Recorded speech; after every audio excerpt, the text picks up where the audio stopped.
Entre Laguneros. Conocernos para entendernos y valorarnos. Entre Laguneros. Acercarnos con respeto a ver eso que no siempre se ve. Entre Laguneros. Historias, anécdotas, gustos, posturas, desde lo más trascendente hasta lo más simple. Gren presenta Entre Laguneros. Javier Garza Ramos y Marcela Pámanes entrevistan. Bienvenidos.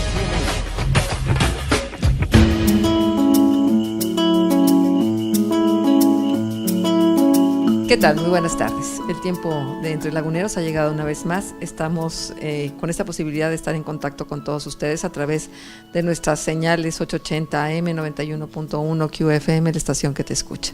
Entre Laguneros es un programa que hacemos todos los lunes de 5 a 6 y buscamos llevar hasta ustedes las voces, los testimonios de vida, las anécdotas de laguneros que tienen a bien compartirlas con todos nosotros. Laguneros que consideramos son paradigmáticos, emblemáticos de nuestra región, que tanta falta nos hace en estos momentos voltear a ver lo bueno, y ellos son lo bueno de nuestra región.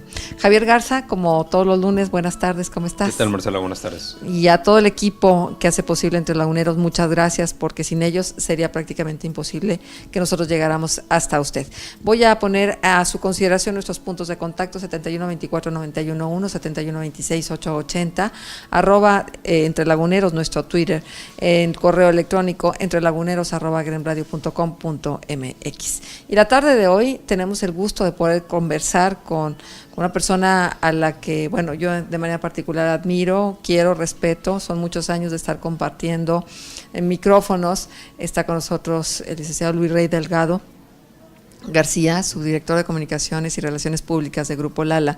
Y cuando leíamos la manera de presentarlo, nos parecía que este cargo dice y no dice nada a la vez, y que creemos que lo que más dice es esto. Luis Rey Delgado García, un gran humanista que está con nosotros la tarde de hoy Entre Laguneros. Luis Rey, bienvenido, buenas tardes por estar con nosotros. Y empezamos, Javier. Empezamos, Luis, platícanos de tu infancia, ¿cómo fue? ¿Cómo fue mi infancia? Bueno, fue muy feliz, mi primera infancia. Mi primera infancia fue en la Ciudad de México, ahí en la colonia Portales, en Coyoacán, en Tacubaya. Mi segunda infancia fue triste, se separaron mis padres y entonces, bueno, viví en la calle, aprendí a convivir en los barrios, anduve, pues sí, fui un niño de la calle, trabajando desde muy pequeño. ¿En México también? En México, sí, en la Ciudad de México. ¿Desde qué edad trabajaste, Luis Rey? Calculo que desde los 7 años ya empezaba a vender garapiñados en los trenes, anduve vendiendo chicles, bueno, un sinnúmero de trabajos en la infancia. La verdad que aquella época era muy tranquila, y fue una etapa también maravillosa, aprendí mucho. Y eso te marca el carácter, ¿no? Eso marca un poco el carácter, particular. sí. Te aprendes a defender en la calle y aprendes a convivir con gente buena, con gente no tan buena, pero en fin. ¿Pero a la distancia lo ves con dolor? ¿Con amargura? La separación de mis padres sí, fue muy triste porque fue finalmente una ruptura familiar. Sin embargo, permanecimos muy en relación con los dos. Finalmente una vida familiar con la mamá, muy bien, mis hermanos. Yo creo que fue una infancia feliz, a pesar de sus tristezas y sus barreras que había que superar. Como la de todos en la vida. Claro, todo mundo tenemos que superar barreras y eso nos fortalece, creo. ¿Cuáles fueron las enseñanzas más importantes para ti de este periodo que todavía aplicas ahora? Mira, dos cosas: aprender a confiar en que las personas tienen una orientación constructiva de su vida, que finalmente escogemos en ocasiones algunas características negativas, pero yo creo que la gente tenemos todos una orientación constructiva en la vida y creo que eso es valiosísimo y es lo mejor de todos y hay que buscarlo siempre. Y al mismo tiempo que trabajabas, que te buscabas la vida, ¿estudiabas? Estudiaba, sí, siempre estudié. La primaria, la secundaria, la preparatoria, todo fue en escuelas públicas. Fue muy divertido, participé en los equipos de voleibol, estuve siempre en la parte deportiva, era un niño ligero, siempre he sido de bajo peso, entonces siempre estaba en el atletismo y en todo esto. Era cuando había educación física en las escuelas Había públicas, educación ¿verdad? física, había talleres de carpintería, en fin, había esta educación mixta que tanto falta nos hace, porque terminabas con un oficio. ¿Y cómo descubriste tu vocación? Bueno, déjame decirte que hay un par de etapas en mi vida. Una fue el movimiento del 68, que fue terrible. Ahí localizamos a una compañera nuestra muerta en el campo Marte en aquella época, y eso zarandeó mucho mi vida. Fue como cuestionarme para qué vivimos, qué estamos haciendo en este mundo y cosas de ese tipo. ¿Estabas en la UNAM? Bueno. Estaba en la preparatoria 8 en Mixcoac, en el turno nocturno, ¿no? Había varios turnos en aquella época. La prepa pasaba de 2 años a 3 años, estaban en esa transición, y en el movimiento de 68 pues me confrontó mucho la vida, hice una reflexión intensiva y entré a la vida religiosa. O sea, me embarqué con los Misioneros del Espíritu Santo, que es una congregación mexicana, un estilo contemplativo, pero también apostólico, y ahí estuve 10 años, 11 años casi. Pero ya antes habías tenido algún llamado, algo que te hiciera voltear hacia la vida religiosa. Bueno, fíjate que quizá fue el movimiento 68 lo más fuerte para mí. Anteriormente sí, lloraba con las películas de Pedro Infante y tenía una inquietud muy grande por qué hacemos por la comunidad, por la gente que sufría. Participé un rato en los Boy Scouts y cosas de ese tipo, pero finalmente lo que marcó realmente un cambio en mi vida fue el movimiento de 68, que aunque no participaba ideológicamente ni nada de esto, pero sí estaba pues nos sentíamos muy inconformes con cómo habían tratado a los estudiantes y cómo nos trataban en aquella época. Pues era un movimiento, ¿no? Que me fui con la bola, vamos, ¿no? Pero finalmente eso cambió, entré a la vida religiosa. Ahí tuve que hacer un catecumenado muy especial para recibir el bautizo, la confirmación y todo eso. ¿No estabas bautizado? No tenía una cultura religiosa en casa. ¿Pero eras creyente? Sí, tenía, bueno, mi abuela, mi abuelo, eran personas muy religiosas, sin embargo, pues crecimos en ese ambiente arreligioso, vamos a decir, ¿no? Y bueno, recibí un catecumenado muy intenso y luego les cuento una anécdota. Estaba yo afuera, era yo postulante, estaba afuera de la celda, de ahí del noviciado, y entonces le llevaban la comunión a uno de los hermanos que había estado enfermo, y entonces yo estaba en pijama y estaba afuera porque la celda era privada, no podía entrar nadie más que tú. Y estaba el que me estaba dando el catecismo, vamos, en aquella época, y entonces me dice, aguas, ahí viene la Eucaristía. Entonces dije, no, me voy a meter, esta mujer no me va a ver en pijama, ¿no? Entonces, no tenía cultura religiosa, esto fue parte de mi historial, ¿no? Pero, a ver, ¿y por qué la religión católica? Digo, si había esta condición de religiosidad en tu familia, bien pudo haber sido cualquier religión. Sí, mi hermano había incursionado fuertemente, él estaba en el hospital atendiéndose de una poliomielitis y y él estuvo muy cerca de un religioso que creo que fue el que influyó mucho conmigo en aquel entonces, y entonces pues mi hermano me empujó mucho por ahí y asistí a un retiro con estos misioneros del Espíritu Santo y dije, yo de aquí soy, ¿no? Aquí quiero encontrar mi camino, y ahí me embarqué. ¿Y qué encontraste? Mira, bueno, encontré una sistematización en estudios. Recuerdo que me llevaron a la biblioteca y me hicieron cargar libros hasta la barbilla. Y entonces le dije, bueno, ¿y esto para cuántos años? Me dice, no, para un mes, ¿no? Entonces era leer, platicar los libros a los superiores, a los maestros, o compartirlos en grupo. Fue una enseñanza sistemática, educativa, que esto fue una de las cosas más importantes. La otra yo creo que es la sensibilidad por los demás, por servir a los demás o por estar atento a las necesidades de otros y que uno podía satisfacer. Uh-huh. Y quizá la parte más importante fue la experiencia de trabajo en grupo, la vida comunitaria, es muy intensa. Viajé mucho, Fue también muy interesante eso y siempre fue pues de mucho aprendizaje. Yo creo que ahí se cimentaron varias cosas que antes no las pude haber tenido, ¿no? Uh-huh. Ahora, una cosa es no tener una religión y otra cosa es no tener fe. ¿Tú tenías fe? Sí. ¿A qué tenías fe? Yo creo que había que separar. Una cosa son las creencias y otra cosa es la fe. Yo cada vez estoy más lejos de mis creencias, curiosamente, pero estoy más cerca de la fe. Y yo creo que la fe tiene que ver con esta espiritualidad personal que uno va buscando en la vida, de encontrarle sentido a la existencia, de buscar aquellos elementos que hacen que el sentido de la vida alcance plenitud. Yo creo que hay un médico, me quiero imaginar un médico que estudia medicina porque es exitosa la carrera, porque te da prestigio, porque hay recursos, etc. Y eso está bien.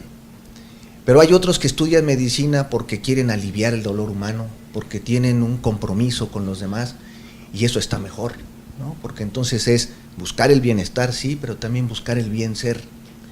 Yo creo que desde muy pequeño en casa, mi mamá, yo creo que mi hermano mismo, impulsaron mucho esto de hacer algo que tenga sentido, que le dé sentido a la vida, ¿no? Yo creo que la vida no termina. Creo también que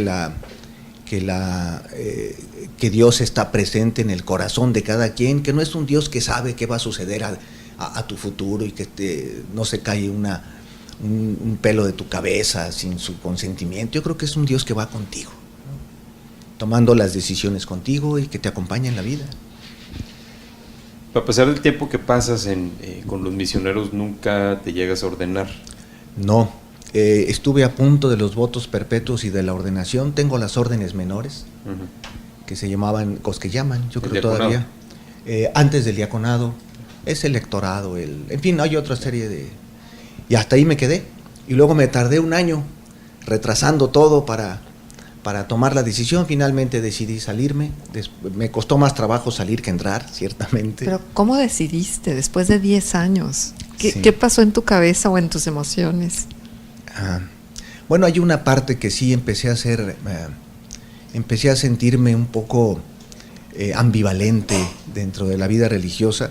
Yo quería trabajar y todo lo recibíamos por bienhechores, ¿no? Entonces una de las cosas que a mí no me gustaban era recibir todo por bienhechores. Yo decía, somos unos zánganos en la vida, hay que trabajar, ¿no? Esa es una de las cosas que me hacía disonancia. La otra es que había temas que no compartías en grupo.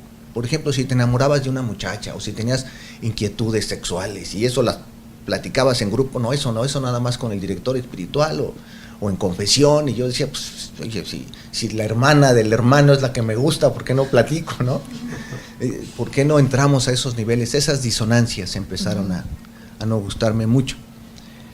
Por otro lado, me cuestionaba también muchas de llenar un cuadrito. Es decir, como, si no te comportas de esta manera, no eres un verdadero misionero del Espíritu Santo, ¿no? Y esas cosas me empezaron a hacer disonancia. Yo no sé, finalmente, cuando decidí salirme me sentí mucha paz. Esa fue para mí una gran señal. Salir de la vida religiosa, sentirme en paz. No sabía qué hacer en la vida, pero ya estaba yo fuera, ¿no? Pero previo a la decisión, mucha incertidumbre, mucha reflexión, mucha introspección. Sí, mucha reflexión, mucha introspección. Busqué la ayuda de un terapeuta que me ayudó a reflexionar. Angustia. Fíjate que no, angustia no, era más bien como encontrarle una razón a la insatisfacción que sentía de estar ahí y que eso me provocaba ya tomar la decisión de salirme. Sí me generaba angustia de, híjole, ¿será o no será, estará bien o no estará bien salirme? En fin, ese es. Pero además, si habías estado al cobijo de los bienhechores, ahora, ¿quién iba a ser tu bienhechor? Tú mismo. Claro, yo ¿no? mismo. Que eso también seguramente provocó angustia. Vamos a hacer pausa comercial y regresamos enseguida. Estamos entre laguneros, estamos platicando con Luis Rey Delgado. El que persevera en su esfuerzo se hace grande por más pequeño que haya comenzado. Silvia del Valle. Entre laguneros. Volvemos. Escucha Entre Laguneros. Javier Garza Ramos y Marcela Pámanes le acompañan. Correo entrelaguneros@gremradio.com.mx. Teléfono 7124-911 y 7126-880. Y Twitter @entrelaguneros. Entre Laguneros.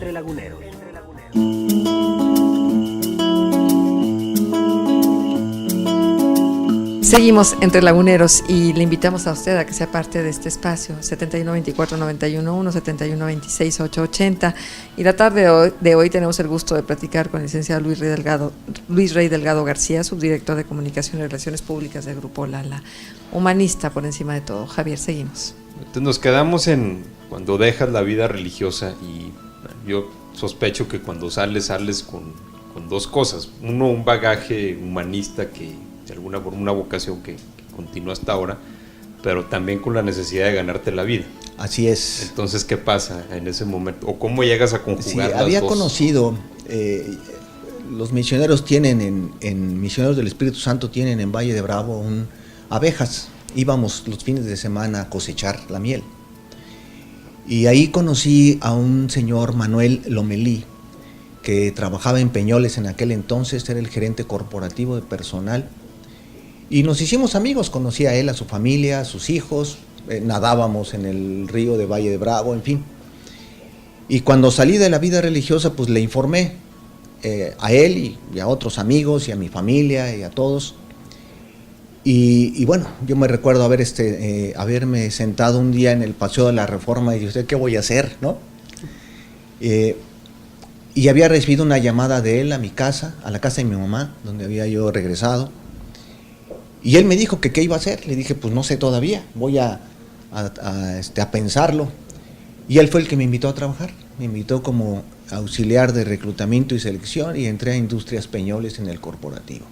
En aquel entonces, 1 de enero de 80, fue mi ingreso a Industrias Peñoles. Y allá estuve 8 años, estuve como auxiliar de reclutamiento, luego supervisor de capacitación, luego fui gerente de capacitación, gerente de desarrollo organizacional. Y cuando yo era gerente de desarrollo organizacional, ya había venido yo a Torreón varias veces a dar cursos, los cursos de entrevista para selección de personal o cosas de ese estilo. Y entonces me invitó, aquí estaba el ingeniero Carlos Israel González Barrera como gerente general de Medmex. Y entonces él me invitó a trabajar acá y aquí llegué como gerente de Relaciones Industriales o de Recursos Humanos en el 88. ¿Hay algo en tu formación filosófica, religiosa, que te da eso que se necesita para conocer a las personas, que después te permite hacer trabajo, por ejemplo, en recursos humanos o en relaciones industriales? Fíjate que ya trabajando en Peñoles, yo creo que eso fue de las habilidades o de mis características que captaron. Yo no tenía claridad, pero me empujaban a cosas que iban en ese sentido. Mis jefes, que tuvieron buen ojo, ¿no? Y finalmente ellos mismos me apoyaron, Peñoles me apoyó para continuar mis estudios. Hice la maestría en Desarrollo Humano, en Orientación y Desarrollo Humano se llama la maestría en México. Recuerdo que fue precisamente ya en el edificio caído, ¿no? Le decíamos el Gallinero, porque era un lugar donde estaba provisionalmente la universidad, antes de construir ahora en Santa Fe. Y ahí fue esa formación que me pagó Peñoles y que al mismo tiempo pues yo empecé a desarrollar mi tarea y aprender también. Pero previo a esto ya había revalidado una serie de estudios que tú habías hecho. Así, revalidé las materias de filosofía y luego me di cuenta que me quedaban algunos créditos y podía sacar la sociología. Algunos créditos los pagué presentando libros, que es lo que aprendí en la vida religiosa. Se juntaban las carreras de psicología, educación, y en el auditorio de la Ibero presentaba los libros. Y entonces eso entusiasmaba mucho porque era platicar los libros, de qué se trataba, quién era su autor, qué podíamos sacar, los capítulos más interesantes, y pues todo eso era, así pagué algunos créditos incluso. Fue muy interesante. Y entonces, en tu vida se atraviesa Peñoles. En mi vida se atraviesa Peñoles. Bueno, antes se había atravesado mi mujer, ¿no? Sí. En México también. Sí, en México. Marcela también es de México, ¿no? Marcela es de Cuernavaca, su familia es de Torreón, toda su familia es de Torreón. es sobrina de Juan Antonio Díaz Durán, tiene el busto aquí escritor, claro. Escritor lagunero, y sus primas están aquí, su mamá nació aquí. Y bueno, conocí a Marcela en el Centro Universitario de Vida Cristiana, en un lugar que tenían los misioneros del Espíritu Santo. Yo recuerdo que daba las pláticas, ¿no?, a los jóvenes, ella de los jóvenes a los cuales yo les daba plática, era tan joven como ellos, pero ella llegaba tarde porque trabajaba con un oculista, y llegaba tarde, entonces yo repetía la plática porque llegaba ella, ¿no? Entonces ya le había echado, no me salí por ella, ciertamente, pero una vez que me salí de la vida religiosa, pues obviamente la busqué, ¿no? Y afortunadamente una mujer muy inteligente, con una gran capacidad de trabajo también, muy comprometida con los demás, eso también me ha impulsado muchísimo, y pues bueno, juntos hemos hecho muchas cosas, ¿no? Sí, es una maravilla, ¿no? Poder compartir con la pareja todo este crecimiento personal. Sí. Porque además también tú te involucras con cosas, por ejemplo, como PESE, ¿no? Padres efectivos, sí, con entrenamiento sistemático. Sí, desde que estamos juntos, Marce y yo hemos trabajamos con instituciones religiosas, con el interreligioso, con monjas, ¿no?, y jóvenes religiosos, incluso lo seguimos haciendo hoy por hoy, trabajamos en el seminario, apoyamos ahí con desarrollo humano a los futuros sacerdotes, les decimos que se hagan santos, que no se hagan mensos. Y finalmente, no oyen.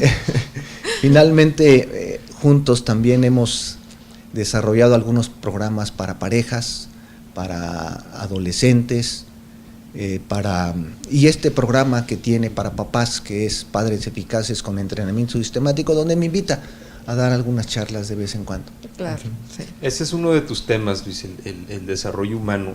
Según Sí. lo que tú has aprendido y lo que has visto, ¿cuáles son las claves para un buen desarrollo de la persona? Yo creo que la ampliación de la conciencia. Yo creo que la persona crece en la medida que es más consciente cada vez de sí mismo, de los demás, de sus propios recursos, de sus propias habilidades, y de escuchar, de tener una actitud de aceptación por el otro, de ser congruente, de una comprensión empática en la medida de lo posible. Es una habilidad que se puede desarrollar. Yo creo que el desarrollo humano es más educación que psicología, es más una formación de la personalidad, del crecimiento, y que no tiene que ver solamente con caer en un bache, ¿no? Cuando uno va a ver a un psicólogo, es como cuando uno va a ver a un médico, ¿no?, que ando mal el estómago, pues quiero que me regrese a como estaba, por lo menos. O cuando uno va a ver a un psicólogo es porque anda en un bache, que te regrese. Yo creo que el desarrollo humano es con las personas que buscan crecer, que están bien pero quieren sentirse cada vez más plenas, ¿no?, desarrollar su potencial personal. ¿Lo pueden hacer ellos mismos o necesitan estímulos? Yo creo que necesitamos facilitar, los papás, facilitar el desarrollo de nuestros hijos, los maestros, facilitar el desarrollo de los alumnos, los ejecutivos o los directivos, facilitar el desarrollo de sus colaboradores. Finalmente, necesitamos crear un ambiente facilitador para que el potencial personal surja. Siempre me lo he imaginado como una planta que trae su propia fuerza para crecer. Lo que necesita es buena tierra, aire, agua, sol, y solita la planta alcanza su potencial. Uh-huh. Yo creo que el agua, la tierra, el sol que necesita el ser humano, pues es esta aceptación positiva incondicional, esta comprensión empática, esta congruencia frente a él. Yo creo que eso le da al hijo, al alumno, al colaborador, la facilidad para crecer. ¿Y cómo explicas que en los tiempos que corren haya más seres humanos deshumanizados? Sí, me parece que vivimos en una época de crisis, y que la crisis más fuerte es una crisis de confianza. Crisis de confianza en uno mismo, confianza en el otro, confianza en las instituciones. Todo esto se ha roto. Anteriormente la iglesia o la religión, y después la familia, la escuela, el barrio, los medios de comunicación eran los que nos formaban, ¿no? Y hoy estamos como al revés. A veces los medios de comunicación se han ampliado. Yo me acuerdo que yo veía 2 canales, no había de otros, ¿no? Ahora tenemos miles de canales. Yo creo que el barrio sigue siendo formador y a veces no tan buen formador o buen facilitador. Las escuelas que han perdido también mucho de la dimensión cívica, del desarrollo del buen ciudadano. Las familias que cada vez se han roto más, duran menos los matrimonios, en fin. Y la escuela que sigue estando ahí en una circunstancia difícil. Bueno, finalmente esto ha complicado, ¿no? Por eso necesitamos trabajar más ahora. Uno de los signos de los tiempos ahorita es la violencia, tanto en la región como en el país. ¿A qué lo atribuyes? ¿A esto que estás mencionando o hay otros factores? Mira, en buena medida, yo creo que hay un nivel de, voy a llamarle frustración, que no sabemos manejar esto, transmitir como energía, como enojo. Ante una frustración, en lugar de resolver lo que me complicó, tiendo a atacarme a mí mismo. Soy un tonto porque hice esto, porque hice aquello, etcétera. Me ataco a mí mismo. O ataco al otro. Tú eres un tal por cual, etcétera, y lo lastimo o lo hiero. En lugar de tocar mi necesidad y darle la vuelta. Yo creo que la agresividad en la familia, la agresividad en los barrios, el bullying en las escuelas, todo esto ha ido generando un ambiente negativo, que no facilita el crecimiento, que más bien lo estorba, ¿no? Uno de los obstáculos, es una de mis impresiones, que uno de los obstáculos para el desarrollo de la persona es que a veces le damos demasiada importancia a cosas que en realidad no las merecemos, que no la merecen, que no la tienen. ¿Cómo cuáles serían? Bueno, hay una confusión entre necesidades y deseos. Yo puedo desear un BMW, pero esa no es mi necesidad. Mi necesidad es transportarme, ¿no? Si yo toco mi necesidad, me doy cuenta que hay pocas cosas vitales que realmente necesito. Y a lo mejor, si lo puedo decir de una manera muy, con una frase, es: necesito poco. Y lo poco que necesito, lo necesito poco. Pero que hemos tergiversado esas necesidades vitales y nos hemos vuelto consumidores, ¿no? Por buscar satisfacer deseos que hemos convertido en necesidades, y entonces eso revierte, ¿no? Entonces la ambición de poder, la ambición de dinero, del dinero fácil y rápido, pues todo eso hace que se trastoque, ¿no? Las cosas.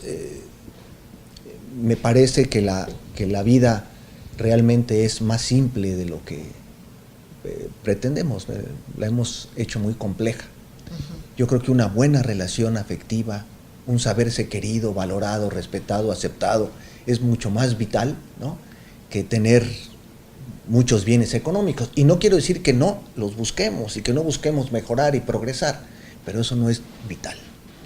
Pero nos lo hemos creído. Y además hemos comprado el concepto de felicidad que tiene que ver con satisfacer esos deseos y no de tocar, como tú dices, las necesidades, que digo, todas las tenemos y son válidas y están ahí, pero hemos preferido irnos por este camino del deseo.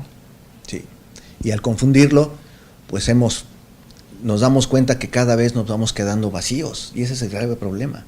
Yo puedo tener muchas cosas, pero sentirme vacío. Recuerdo un amigo que se suicidó, tenía todo en la vida, tenía un yate que lo esperaba ahí anclado cerca del mar, y además tenía pues, una carrera, había estudiado y se suicidó con un niño chiquito. Y ¿cómo es posible? Pues su vida estaba vacía, tenía todo, pero no tenía plenitud, no estaba hueca. Pero a ver, la sociedad en la que nos ha tocado vivir, digo, ya no hablamos de posmodernismo porque ya lo dejamos atrás, ¿no? Ya estamos, la sociedad milenia que se dice ahora, los seres humanos milenio. De pronto nos despertamos con esta gana de tener cosas y sin investigar e indagar quiénes somos o para qué estamos aquí. Estas preguntas clásicas que a lo mejor nos hicimos muchos durante nuestras primeras juventudes: ¿quién soy? ¿Para qué estoy aquí? ¿Quién me trajo? De mi vida? Sí. Digo, pero esta sociedad favorece o desfavorece este tipo de reflexiones. Me parece que hemos perdido los espacios de reflexión, de meditación, de equilibrio, y a veces me da la impresión, yo he platicado con jóvenes y los veo como en una especie de pocos intereses. El interés por la cultura, el interés por salir al campo, el interés por conocer otras cosas, el interés por el deporte, como que se ha ido perdiendo. Y entonces los veo metidos en la televisión, o en el antro, o en la reunión, en la superficialidad. Es decir, no veo espacios de reflexión, y creo que esos son importantísimos. Espacios personales, espacios grupales, de conversación. Yo creo que para mí la radio hablada ha sido un encuentro maravilloso, porque es la reflexión. Y ahí, aunque vayas en tu coche, te van lanzando ideas, pensamientos que vas, espero, reflexionando. Bien, vamos a seguir con esta entrevista con Luis Rey Delgado después de la pausa comercial. Con esfuerzo y algo de talento, lo imposible puede ser posible. Carla Chicotosto, Entre Laguneros. Volvemos. Escucha Entre Laguneros. Javier Garza Ramos y Marcela Pámanes le acompañan. Correo: entrelaguneros@gremradio.com.mx. Teléfono 7124-911 y 7126-880. Y Twitter @entrelaguneros. Entre Laguneros.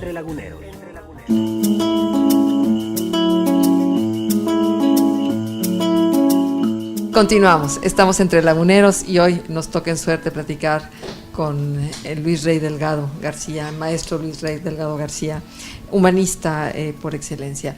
Y bueno, y estamos platicando del momento que vivimos los seres humanos y estos pensamientos que son uno tras otro y que no acabamos de acallar a nuestra mente.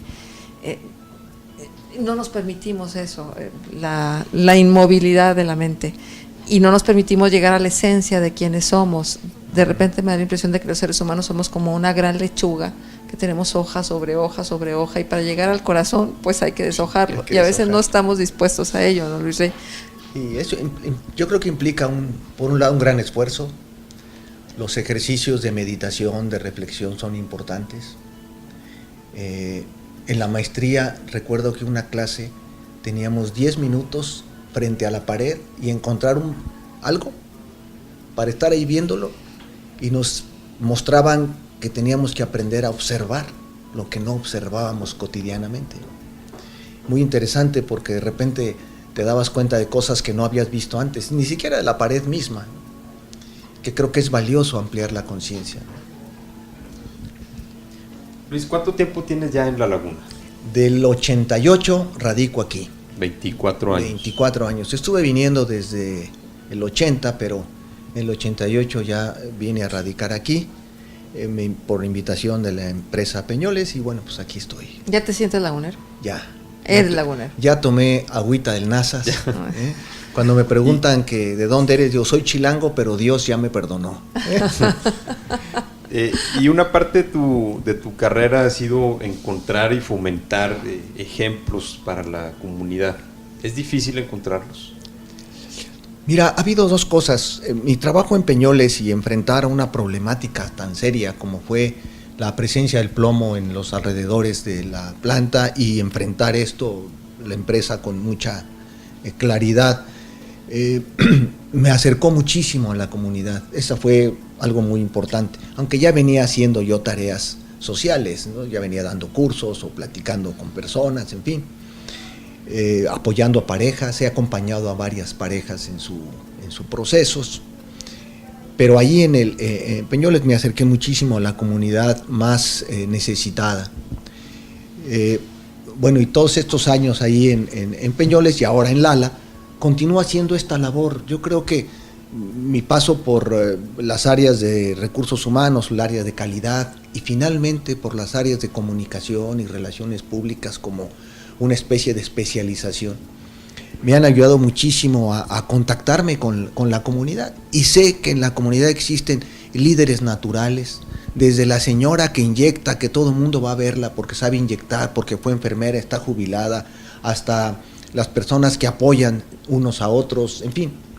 Yo creo que la comunidad tiene un gran potencial para poder resolver sus propias necesidades sin depender tanto de otros, hay que facilitarles la tarea. Entonces, por eso ha sido buscar a esas personas que son verdaderos héroes que están haciendo por la comunidad algo, y buscar integrarlos, que se encuentren o facilitarles la tarea, ¿no? En la medida de lo posible. Y desde la oportunidad que tengo en Lala, que Lala tiene una vocación comunitaria muy clara en la laguna, va de la mano con la laguna, pues desde ahí también he podido hacer muchísimas cosas. Estoy agradecidísimo con Lala y con Peñoles por su vocación social, ¿no?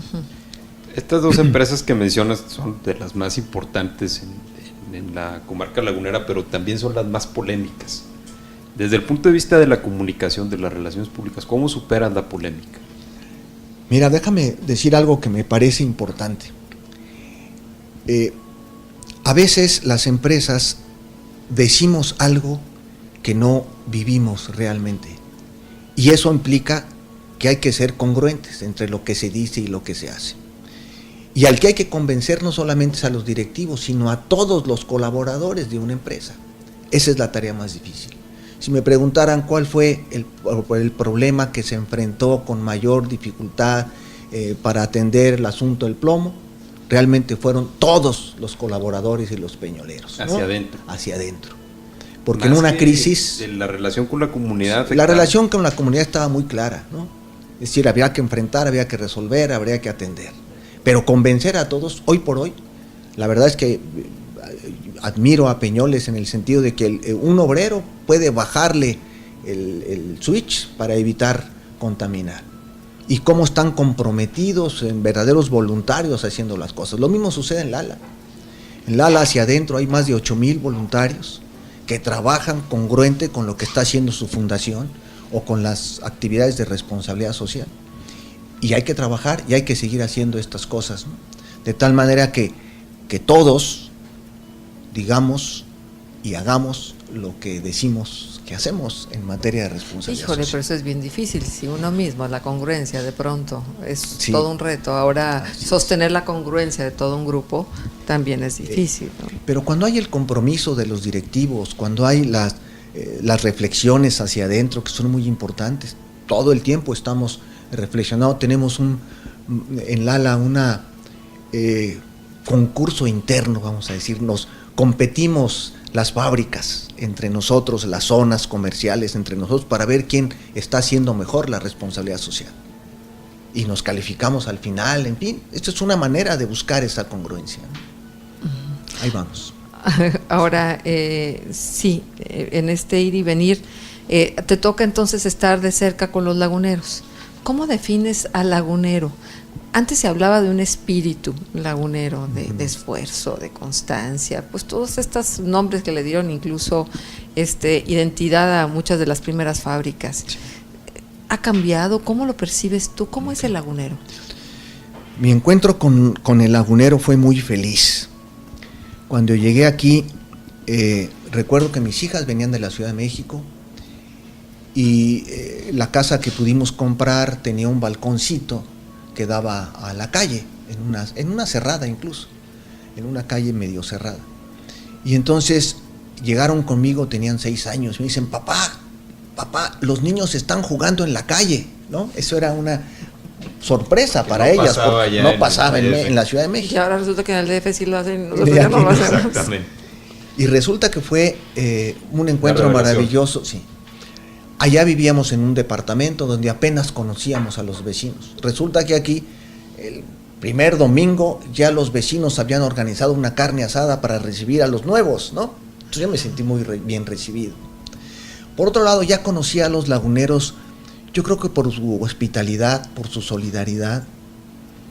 Yo creo que esta tierra es muy generosa en su gente. Y la verdad es que para mí me impresionó y pues me enamoré de la laguna, no hay duda, y no me quiero ir, y voy a trabajar porque la laguna vuelva a ser la que me encontré, ¿no? Una laguna generosa, un lugar donde podíamos compartir, convivir, sentíamos tranquilidad. Yo le dejo las llaves a mis vecinos y me cuidan a mis animalitos o me riegan el jardín, ¿no? De tal manera que este sentido de comunidad que yo veo en el lagunero, creo que debemos de retomarlo. Pero ¿tú crees que está ahí? Que solamente es cuestión de jalar el hilo para poder yo creo que está ahí. esta madeja. Yo creo que la violencia en buena medida creo que se ha importado, no surge de acá, se ha importado, y la que ha surgido aquí menor es por este ambiente. Yo creo que hay que llevar el deporte, la cultura a los barrios, hay que abrir, recuperar los espacios públicos, como lo hicimos con el Paseo Colón o como podemos hacerlo con otros lugares, ¿no? Y eso que cuando tú llegas en el 88, llegas en una época de crisis para la laguna, porque venía del declive algodonero y todavía se tarda algunos años en repuntar. Según tu experiencia, en ese momento, ahí es en donde está el hilo que se puede volver a recuperar. Yo creo que sí. Mira, el lagunero tiene una característica importante. Su tenacidad, su no quitar el dedo del renglón. Como la tenemos para cuidar una plantita que luego se nos quema en una helada, hay que cuidarla otra vez y pasamos años cuidando la plantita. Pues igual, yo creo que tenemos que cuidar nuestra comunidad, aunque pasen muchos años, lo que estamos sembrando va a dar fruto. Desafortunadamente nos perdimos, se nos fue, se nos escapó. A lo mejor ya no podemos hacer mucho por la juventud de hoy, pero vamos a cuidar a los niños para que crezcan sanos. Tú hace rato mencionabas esto de los liderazgos y decías la señora de la colonia que pone la inyección y que todo el mundo, todos los colonos van por ella a buscarla. Y sin embargo los liderazgos en las cúpulas empresariales donde se toman las decisiones están hoy por hoy muy cuestionados en la laguna. ¿Hay una crisis en el aspecto de estos liderazgos? Mira, de los líderes que yo conozco y de los que estoy cerca, los del ALA, los de Peñoles o los de otras empresas, los de las empresas socialmente responsables que nos hemos juntado, yo creo que no ha sido un liderazgo tan abierto, ¿no? Sin embargo, ahí están. Se acaba de conformar el Consejo Cívico de las instituciones para atender estos aspectos de seguridad. Están facilitando una serie de acciones para que las autoridades y la comunidad puedan hacerlo.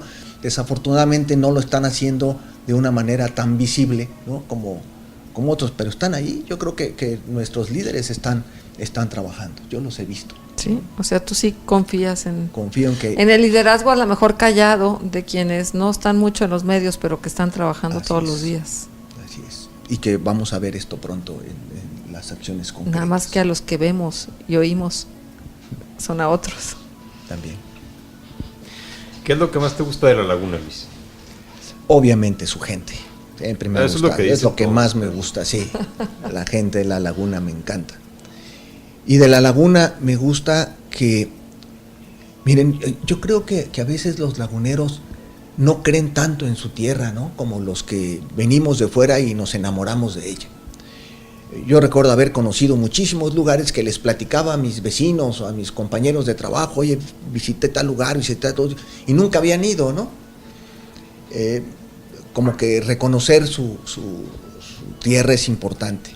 Yo sí creo que vivimos en un desierto, pero tenemos suficiente agua. Vivimos en una comunidad difícil que ha cambiado su vocación de ser algodonero a ahora tener otro tipo de vocación, ¿no? Como la lechera. Y veo que las personas son capaces de crear. Entonces yo creo que la tierra es una tierra que promete y que hay que saber unirnos. Esto es importante para poder resolver nuestros problemas juntos. Creo que eso es lo que nos hace falta. ¿Y qué es lo que menos te gusta de la laguna? Lo que menos me gusta de la laguna es aquella sensación de que si no estás en la lista, ya no te hablo, no te miro, esta especie como de discriminación que se da en algunos sectores sociales, ¿no? Esa no me gusta. Sí, pero fíjate que es nueva. Esto también es algo adquirido, porque antes todos cabíamos en todos lados, no había esas listas. Todos se conocían. Sí, no había esas listas. Esto es como que lo trajimos no sé de dónde. A ver, déjame entrar a esta dinámica, te hago un planteamiento, una frase, y tú me dices lo primero que te venga a la mente. Como el psicoanalista. Un buen ser humano es consciente. ¿Una buena comunicación interpersonal puede suceder solo si? Eres abierto, directo y responsable. ¿Los errores sirven para? Crecer. ¿Los problemas nos permiten? Avanzar. ¿El mejor ser humano que he conocido es? He conocido a muchos, pero voy a hablarte de uno que últimamente estoy muy cerca de él, Juan Lafarga. Que por cierto ya lo tuvimos también entre laguneros y que fue maravillosa la experiencia. ¿La peor de las debilidades humanas es? La envidia. Hace rato comentabas de lugares que tú conocías como inmigrante que los nativos no. ¿A qué lugares te gusta ir en tu tiempo libre aquí en La Laguna? Me gusta muchísimo la presa. Las tórtolas. Sí. Me gusta mucho las dunas de Bilbao. Cuando viene gente de fuera los llevo ahí para que conozcan el desierto. Me gusta mucho aquellos lugares donde podemos explorar. Hay muchísimo, del Cañón de Fernández, por acá, rumbo a Cuatro Ciénegas, en fin. El otro día me fui a conocer a los indios Kikapú, en fin, maravilloso, ¿no? Sí. Ahora, yo sé que es en lo que menos piensas, pero ¿en algún momento te ha asaltado el pensamiento de cómo te gustaría ser recordado? Como un facilitador. Si alguien está conmigo y siente que su vida es más fácil, yo me siento perfecto. Y tú como colaborador de GREM y como articulista de un diario, ¿puedes ser congruente siempre? No. Yo creo que estoy en el intento cotidiano de ser congruente. Eso sí. Pero muchas veces me percato que cometo muchísimos errores. Yo creo que mi esposa, mis hijas son como muy críticas conmigo y bueno, ellas me aterrizan. Bueno, para cerrar, porque supongo que una persona con tu trayectoria nos pudiera tener algunas buenas recomendaciones de lectura. ¿Qué estás leyendo ahorita? Mira, ahorita estoy leyendo 3 libros. Uno es de Irving Yalom, que se llama El día que Nietzsche lloró. Es un buen libro para reflexión y para los psicólogos y los terapeutas. Estoy leyendo uno que se llama El futuro de la fe, precisamente la inquietud entre la diferencia entre las creencias y en qué estamos creyendo. Y otro libro que recomiendo mucho, que tiene que ver es un libro sencillito, es una novelita pequeña que se llama Sabiduría de un pobre. Es una parte de la vida de Francisco de Asís, que ese es un libro que yo tengo ahí cada año lo leo. Entonces me encanta y se lo recomiendo mucho. Luis Rey, muchas gracias por estar con nosotros entre Laguneros. Hemos disfrutado mucho tu conversación, tus experiencias de vida. Gracias por tu generosidad, por estar con nosotros. No, muchas gracias a ustedes. Muchísimas gracias. Javier. Gracias. Muchas gracias, Marcela. Muchas gracias, Luis. Y a partir del jueves esta entrevista en Siglo TV. Muy bien. Gracias, Israel, Cheri, Roberto, Iván, por ser parte de este equipo. Gracias. Hasta la próxima vez que nos encontremos entre Laguneros. GREM presentó Entre Laguneros. Entre Laguneros. Los esperamos con una nueva entrevista la semana entrante. You 91.1 FM, 880 AM. La estación que te escucha.